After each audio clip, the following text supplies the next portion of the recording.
What's up, YouTube? It's your man Big Nard back at it again. Chief Chima pulling up so much cleaner.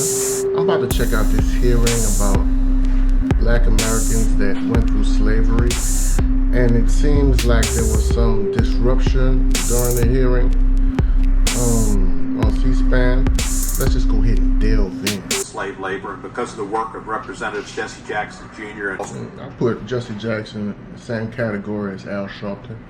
You know, whether that's good or bad, that's up to y'all to decide. But I know those brothers did a lot of good. But at the same time, you know, they take money from certain corporations that might not have the black community's best interests. You know, but those brothers, I believe, have done more good than bad. But hey, let's continue. Journal, the National Review, the City Journal, and the Spectator. He's studying philosophy at Columbia University. We appreciate your attendance, and you're recognized for 5 minutes, sir. Thank you, Chairman Cohen, Ranking Member Johnson, and members of the committee. It's an honor to testify on a topic as important as this one. Nothing I'm about to say is meant to minimize the horror and brutality of slavery and Jim Crow. Racism is a bloody stain on this country's history, and I consider our failure to pay reparations directly to freed slaves after the Civil War to be one of the greatest injustices ever perpetrated. I think there's a but coming. Here comes the but. By the U.S. government. But I worry that our desire to fix the past compromises our ability to fix the present. Think about what we're doing today. We're spending our time debating a bill that mentions slavery 25 times, but incarceration only once, in an era with no black slaves, but nearly 1 million black prisoners. A bill that doesn't mention... I mean, that is sort of a distraction from the prison industrial system. You know, a lot of these schools are so raggedy, they're just preparing these kids for jail, you know, and that's a huge problem. But at the same time, reparations must be had, you know. And I don't even think I'm gonna get some, you know.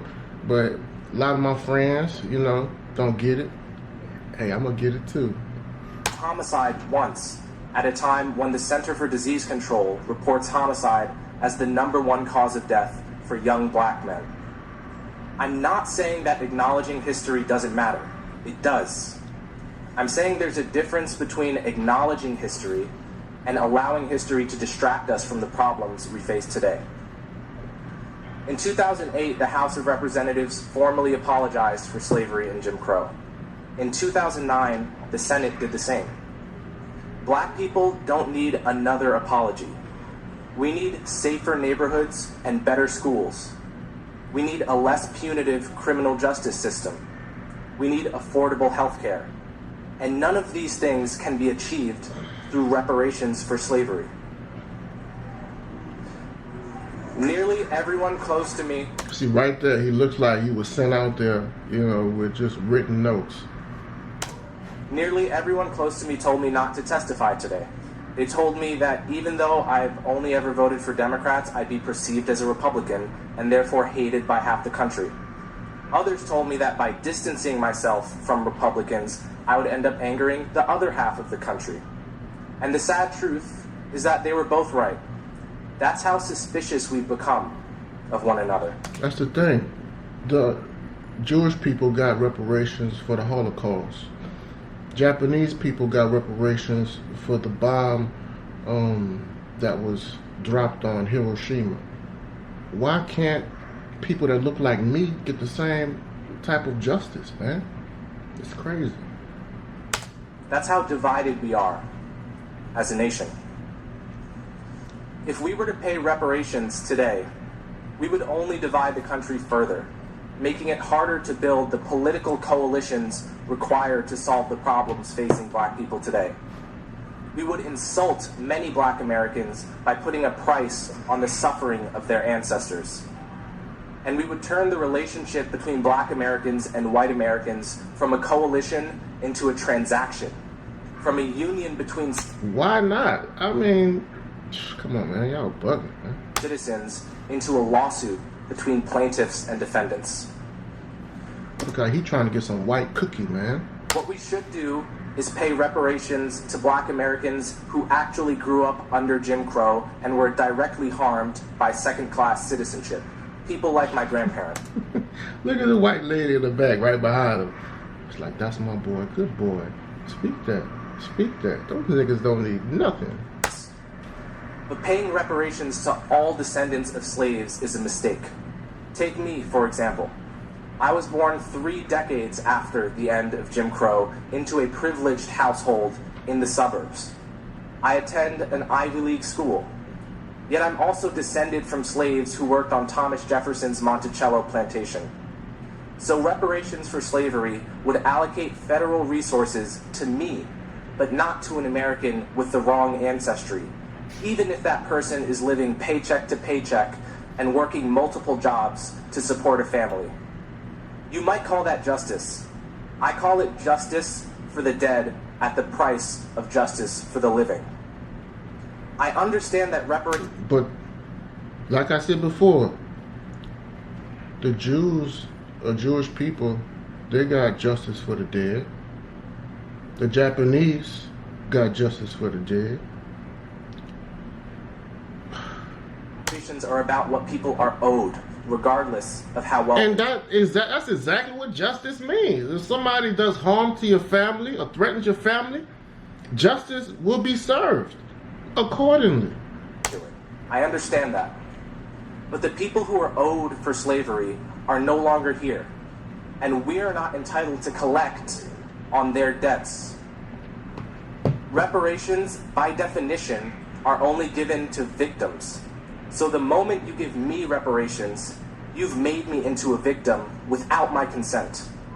Not just that, you've made 1/3 of Black Americans who polled. Well, shit, give me this nigga's reparation. He don't want it. Hey, do something. Let me get his. You know what I'm saying? Against reparations into victims without their consent.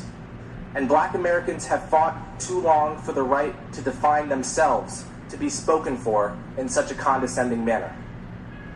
The question is not what America owes me by virtue of my ancestry. The question is what all Americans owe each other by virtue of being citizens of the same nation.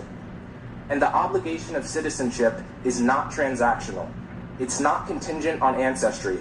It never expires, and it can't be paid off. For all these reasons, Bill H.R. 40 is a moral and political mistake. Thank you. Thank you, Mr. Hughes. They boring the shit out of him. Chill. He was presumptive, but he still has a right to speak. Fuck out of here, man. Mr. Burgess Owens is recognized. They did the right thing, man. You know, injustice must be served. That's why there's always going to be certain class systems, because if you give a certain group of people economic stability, they might start making wise investments. And people want their neighbors to be the same. People want their country club to be the same. People want their White House to be the same. But, you know, there's an uproar right now. I'm glad people are still fighting. They're still shutting people down that are talking, you know, contrary to their goals and their aspirations. I love it, man. I love it. But what are y'all thoughts about this whole campaign for reparations? Let us know in the comments below. Like and subscribe as well. Fuck the crumbs, give me the oven, bitch, I need the whole slice. For centuries, live that get up and go life. I can react to my act and write the script to my own life. I live that golden road with a dro and a stove life. It's morning time and I'm still in her throat life. The pinky came with a coat life. Beef? Don't need to be there like, hey, I'm seen, cause I could pass it to a shooter like Draymond Green. Walk up to your honey bunch and say, hey, I'm Dream. Later on, I'ma meet her friend named Cream. Chief Chima dominates the scene.